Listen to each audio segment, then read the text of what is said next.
um direito de resposta como aquele do Brizola, que às vezes viraliza na TV falando mal do Jornal Nacional, é uma coisa rara no Brasil, né?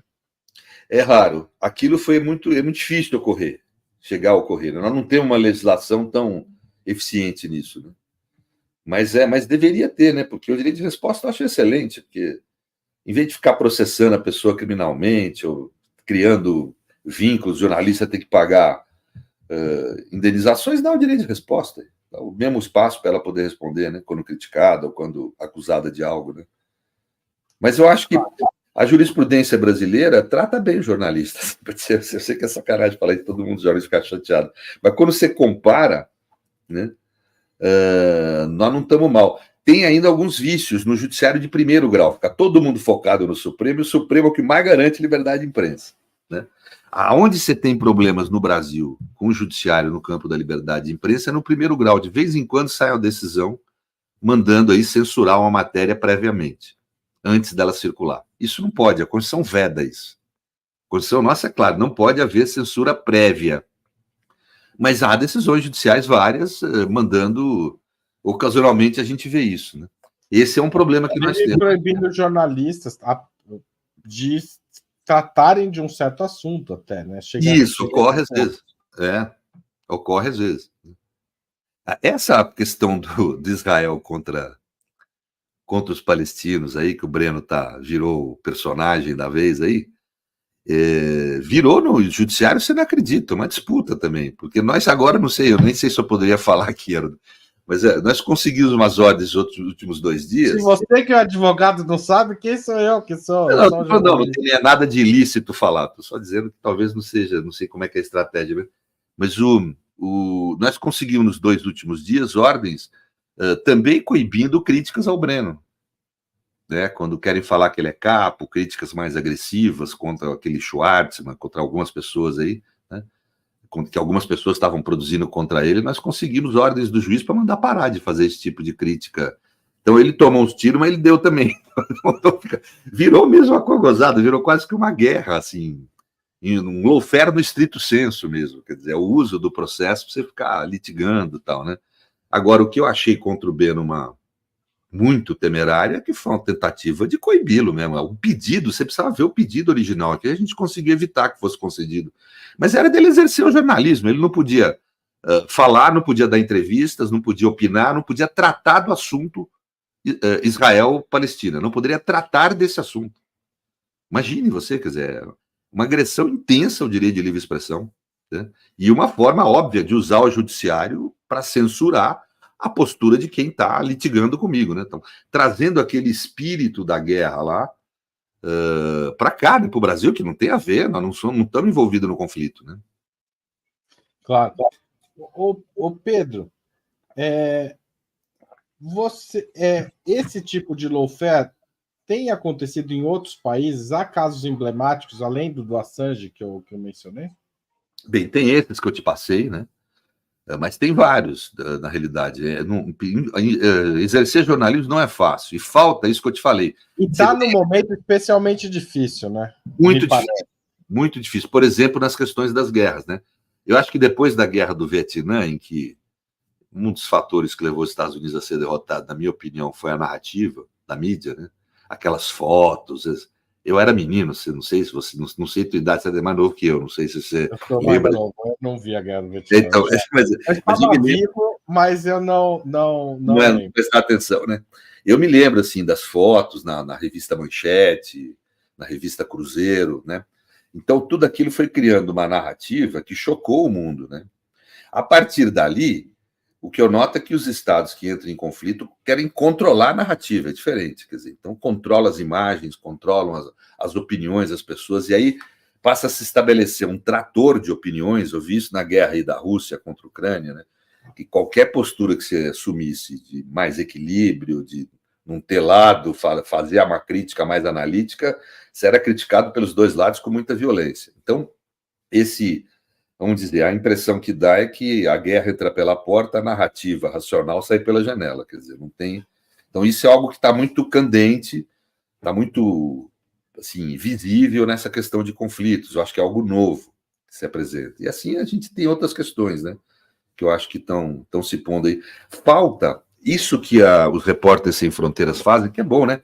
Que é fazer um ranking da impressão subjetiva dos jornalistas, precisaria ter um ranking da institucionalidade, um ranking comparativo dos modelos institucionais da relação entre Estado e jornalismo no mundo. Precisaria ter esse tipo de aferição. Então, no caso da guerra Israel-Palestina, me parece é um momento em que, inclusive, a gente muda de patamar, né? Porque passa para violência física. Os dados variam entre 108, os dados mais recentes variam entre 108 e 151 jornalistas mortos em Gaza, que é uma taxa elevadíssima, que não se compara nem com as taxas pelo período da guerra, né, proporcionalmente ao período da guerra, com a morte de jornalistas durante a Segunda Guerra Mundial. A existência do lawfare, esse permanente assédio contra jornalistas que tem se intensificado no mundo todo, favorece que se dê esse passo adiante também, Pedro? Acho que sim, acho que é complexo. Eu acho que nós passamos a ter guerras, e eu marco ali, eu conheço pouco de história, o Breno que é bom de história, conhece tudo aí, mas eu marco muito aquele ataque dos alemães à União Soviética na Segunda Guerra Mundial, que não foi o mesmo ataque do que contra os outros aliados, né? Foi um ataque genocida, né? Onde o índice de violência contra, inclusive, a população civil foi muito elevado, né? Tanto que provocou um número imenso de mortes, de soviéticos em geral ali. Eu acho que isso é uma nova prática de guerra que está tendo no mundo, que são guerras genocidas, guerras em que você não aplica o direito humanitário, vamos dizer assim. O direito humanitário é um direito que pretende talvez algo difícil de alcançar, que é dar um pouco de racionalidade no conflito, ou seja, colocar limites humanísticos à possibilidade de você conflitar. Então é um objeto meio contraditório. Guerra já é um troço desumano, né? Aí você tenta colocar uma série de regras que vão te estabelecer limites em relação ao que você pode fazer numa guerra. Mas a tentativa é louvável, né? A tentativa. Se consegue, eu não sei. Mas, assim, quando você faz análise, observa como que se deu os ataques, por exemplo, no caso de Israel, em algumas situações lá da Rússia, na Ucrânia, etc. Tal, você observa uma postura muito mais agressiva do que seria de se esperar. A Rússia, por exemplo, quando começa os ataques, ela tinha uma postura mais humanitária, digamos assim, mais precisa, de pegar alvos específicos, né? Depois perdeu isso, né? E Israel, desde que começou a reagir o Hamas já começou de um jeito totalmente não humanitário, atingindo civis, né? Atacando civis, e a resposta de Israel foi impressionante, né? Quer dizer, assim, foi uma guerra genocida mesmo, no sentido, eu estou usando aqui de uma forma não rigorosa a palavra genocídio, certo? Seria crime de lesa humanidade, né? Mas de qualquer forma é genocida no sentido amplo da expressão, uma guerra genocida, porque vai matando mulher, criança, de todas as formas, né? Jornalistas. Então, eu acho que essa morte maior de jornalistas não vai ser algo que vai surpreender em guerras futuras, não, porque eu acho que a prática de uma guerra mais violenta, mais virulenta, desatenta ao direito internacional, mais, entre aspas, genocidas, que vamos dizer que atinja civis, que cause mais dor, mais sofrimento à população civil, vai ser uma prática. Então, nisso, obviamente, mais jornalistas vão morrer. A gente sai um pouco daquele cenário que o jornalista se tornava alvo de violência extrema quando denunciava o tráfico, o caso do Tim Lopes, por exemplo, ou denunciava um político do interior, denunciava uma situação específica, alguém que passa ou agredir a honra de algum político e a resposta era um assassinato, para uma situação de o Estado se voltar contra os jornalistas, né? Nesse caso. Pois é, mas eu acho que nós vamos voltar a ter um problema no Brasil grave, sabe? Que eu vejo no México, vejo numa série de lugares, que nós vamos acabar tendo aqui. O crime organizado, ele está se penetrando muito na política, né? Seja através das milícias, seja através das outras organizações criminosas, mas eles estão penetrando dentro do Estado. Então, e na política, é a realidade, né? Então, quando vier a crítica, às vezes a resposta pode ser violenta, né? Porque a gente é violenta, né? Então, é diferente você criticar o old-fashioned, o político corrupto old-fashioned, que você vai lá, critica, o cara reage, xinga, sei lá o quê, e tudo bem, né?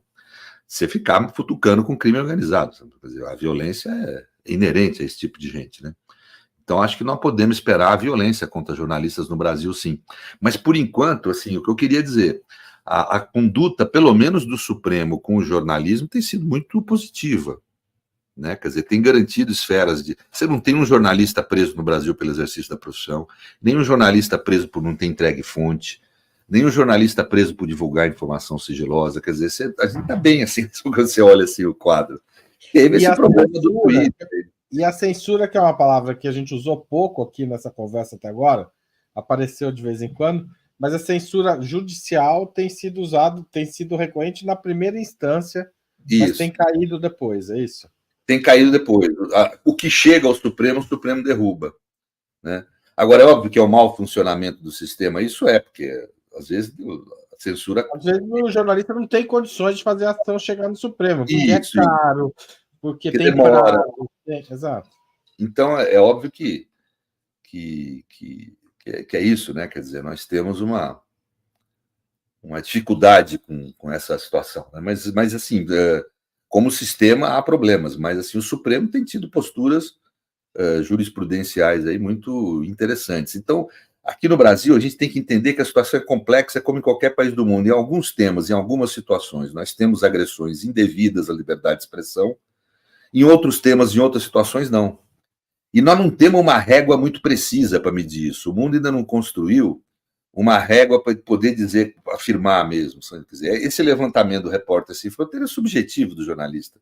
Ah, não, eu falei uma coisa na internet, tomei muita crítica, então estão querendo me censurar, entendeu? Então, ou seja, você tem uma coisa muito, uma construção subjetiva. Nós não temos um padrão para poder aplicar e dizer esse país tem mais ou menos liberdade de expressão. A gente pode ir observando situações específicas. Então, a relação com o judiciário, pela minha profissão e pela minha atividade, me interessa. Então, eu tenho observado esse fenômeno. Eu observei, por exemplo, que é mais fácil ser jornalista no Brasil, na crítica ao judiciário, do que nos Estados Unidos, né? O que você corre risco aqui é de ter alguma matéria censurada, tal, mas você não corre risco de cadeia, né? Então, isso é importante. Então, acho que você teria que fazer um comparativo, ter critérios, um grupo de pesquisa voltado a isso, né? Seria interessante.